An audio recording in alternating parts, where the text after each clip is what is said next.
warahmatullahi wabarakatuh. Di video kali ini saya akan menjelaskan tentang definisi peta, fungsi peta, komponen peta, dan proyek isi peta. Yang pertama, definisi peta. Secara umum, peta adalah gambaran konvensional permukaan bumi baik sebagian atau seluruhnya pada bidang datar yang diperkecil dengan skala dan dilihat dari atas tulisan tertentu sebagai tanda. Adapun definisi peta menurut para ahli. Pertama, menurut Erwin, peta adalah gambaran konvensional permukaan bumi seperti kenampakan jika dilihat tegak lurus dari atas dan diberi tulisan serta keterangan untuk keperluan pengenalan. Yang kedua, menurut Haryono Prihandito 1998, peta adalah gambaran permukaan bumi dengan skala tertentu digambar pada bidang datar melalui sistem proyeksi tertentu. Yang ketiga, menurut Setarjo, peta adalah suatu lukisan dengan tinta dari seluruh atau sebagian permukaan bumi yang diperkecil dengan perbandingan ukuran yang disebut skala. Yang kedua, fungsi peta. Peta memiliki berbagai fungsi di antaranya. Yang pertama, menunjukkan lokasi. Peta menunjukkan letak suatu tempat di permukaan bumi seperti astronomis dan geografis. Yang kedua, menunjukkan arah. Peta dapat menunjukkan arah sehingga kita tidak tersesat.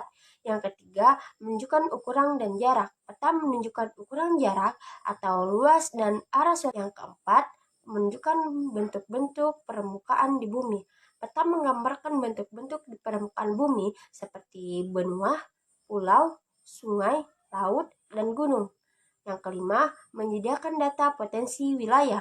Peta dapat menyediakan data tentang potensi suatu wilayah, misalnya banyaknya tambang di Pulau Kalimantan atau banyaknya persawahan di Pulau Jawa.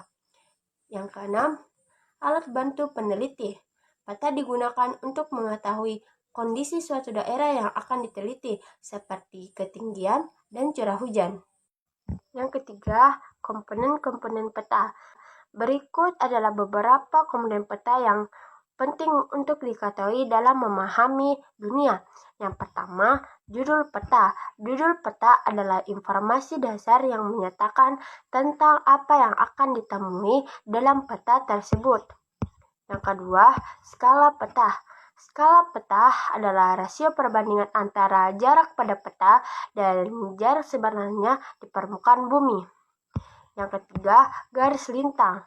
Garis lintang adalah garis imajiner yang melintang dari barat ke timur dan memengaruhi iklim di bumi. Yang kelima, petunjuk arah. Petunjuk arah atau tanda orientasi adalah diagram arah mata angin yang biasanya menunjukkan arah utara ke atas. Yang keenam, peta inset. Peta inset adalah gambaran peta yang tercantum di luar peta utama, namun masih termasuk dalam garis peti peta. Yang ketujuh, simbol peta. Simbol peta digunakan untuk menggambarkan berbagai objek atau filter pada peta, seperti kota, jalan, sungai, dan lain. Legenda adalah kumpulan keterangan tentang simbol-simbol yang ada pada peta. Ini membantu pembaca peta untuk memahami makna dari berbagai simbol yang digunakan pada peta. Yang kesembilan, warna peta. Warna pada peta juga memberikan informasi penting, misalnya warna hijau pada peta geografis sering digunakan untuk menunjukkan daratan rendah, sementara warna kuning menggambarkan daratan tinggi. Yang ke-10, lembaga pembuatan. Informasi tentang lembaga pembuatan peta dan tahun pembuatan peta adalah penting untuk menilai kualitas dan relevansi peta. Proyeksi peta adalah teknik untuk memindahkan sistem paralel dengan meridian dari global ke bidang datar, sehingga menghasilkan peta. Yang kedua, tujuan proyeksi peta, yaitu menyajikan informasi grafis untuk navigasi, penelitian, dan lain-lain. Yang ketiga, cara kerja proyeksi peta, yaitu menggunakan hitungan matematis untuk mengubah sistem koordinat dari permukaan bumi yang melengkung ke permukaan datar.